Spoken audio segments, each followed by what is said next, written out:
Antes de qualquer explicação, é necessário salientar que o balé ao longo do tempo foi se expandindo e alcançando outros lugares do mundo além da Itália. Cada país fez pequenas modificações na dança, criando assim seu próprio método de ensino.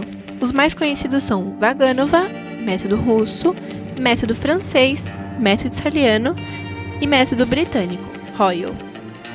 As explicações a seguir são referentes ao método britânico, Royal, podendo ter pequenas diferenças em relação aos demais métodos aqui citados. É importante frisar que nenhum método é melhor ou mais correto que o outro. Eles são apenas diferentes, mas todos válidos. Tudo depende de qual método a escola ou o professor vai decidir ensinar aos alunos. Tendo esclarecido isso, agora podemos finalmente ir ao assunto principal: as posições do corpo.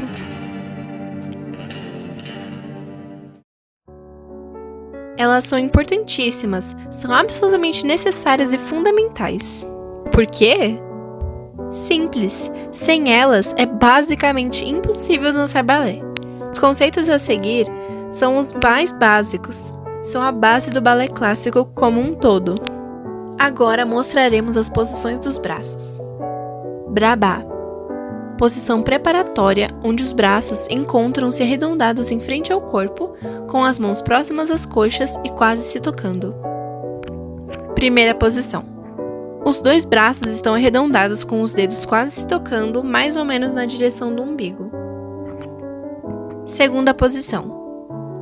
Os braços ficam abertos e afastados ao lado do corpo, sem que a altura ultrapasse os ombros.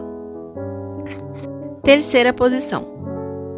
Um dos braços fica arredondado ao lado do corpo e o outro à frente do corpo na altura do umbigo.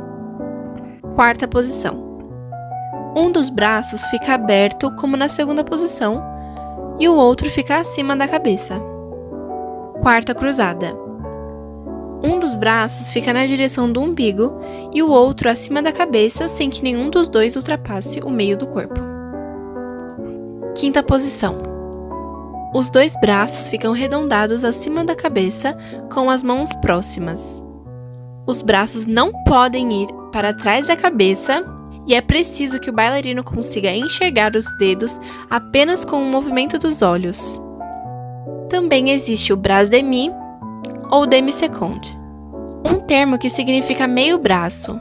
Estes ficam estendidos em frente ao corpo, na metade da largura e altura da segunda posição.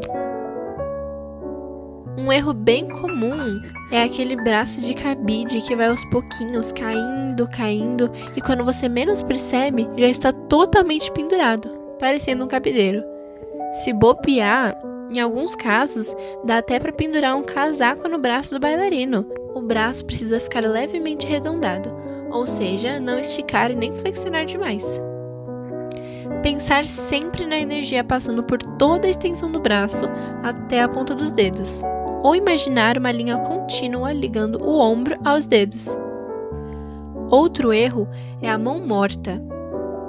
É muito comum, especialmente na segunda posição, que as mãos fiquem apontando para baixo, sem vida, sem energia. É necessário lembrar que as mãos no balé representam a continuidade, leveza e sem chamar muita atenção.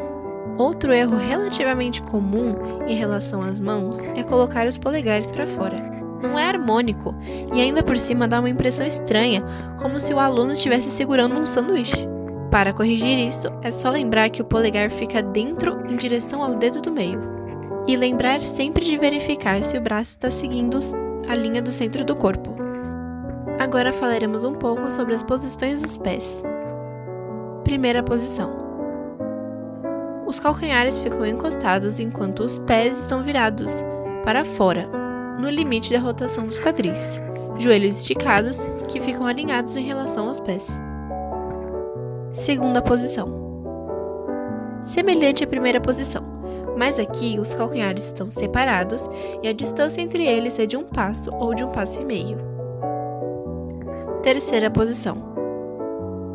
Um pé fica na frente do outro, o calcanhar do pé da frente fica encostado no meio do pé que está atrás. Os dedos do pé da frente escondem o calcanhar do pé que está atrás. Quarta posição. Parecido com a terceira posição, mas os pés ficam afastados numa distância de 1 passo. Quinta posição. Também lembra bastante a terceira posição, mas aqui os dedos de um pé chegam a encostar no calcanhar do outro pé. Sexta posição, ou pés paralelos. Os pés ficam totalmente virados para dentro e se encostam completamente. A quinta posição é uma das mais chatinhas e difíceis de serem executadas. Isso porque ter um bom andeor é fundamental para conseguir fechá-la totalmente. Mas é bom lembrar que a rotação do andeor vem da rotação do quadril, portanto, não adianta abrir os pés além do limite do corpo. É melhor e mais válido trabalhar o seu andeor para fechar a quinta posição de forma correta do que ficar dando o truque e se enganando. E é muito bom sempre lembrar de liberar o arco do pé, sem sobrecarregar o dedão. Pensar em sempre deixar o joelho em direção ao pé alinhado ao ombro. Fazer isso é importante não só por uma questão de técnica, mas por conta de lesões. Por exemplo, se os joelhos ficarem fechados, eles ficarão sobrecarregados e provavelmente o aluno vai se machucar. É importante não abrir demais os pés na segunda posição, ou então vai ficar difícil de executar os movimentos. Na quarta posição, é importante deixar o peso no meio do corpo, não sobrecarregando os joelhos e nem deixando mais peso de um lado do corpo do que para o outro. Principais direções do corpo são: anface. Significa de frente. Isso quer dizer que estamos de frente para o público ou espelho. Croisé. Significa cruzado. E é assim que vamos trabalhar nessa posição, com as pernas cruzadas. Temos o devant e o derrière. Effacé. Significa apagado. Essa posição também pode ser chamada de ouvert, aberto, já que trabalhamos com as pernas abertas. Temos o devant e o derrière. Écarté. Significa separado, porque é como se separássemos o tronco da perna de trabalho nessa posição. Também temos o devant e o derrière, mas essa perna vai ao lado do corpo. No devant, a perna de trabalho é a de fora, no derrière, a do fundo. A cabeça dos dois também será diferente. No devant, para a mão de cima, no derrière, para a mão de baixo. O braço de cima é o mesmo da perna de trabalho nos dois casos.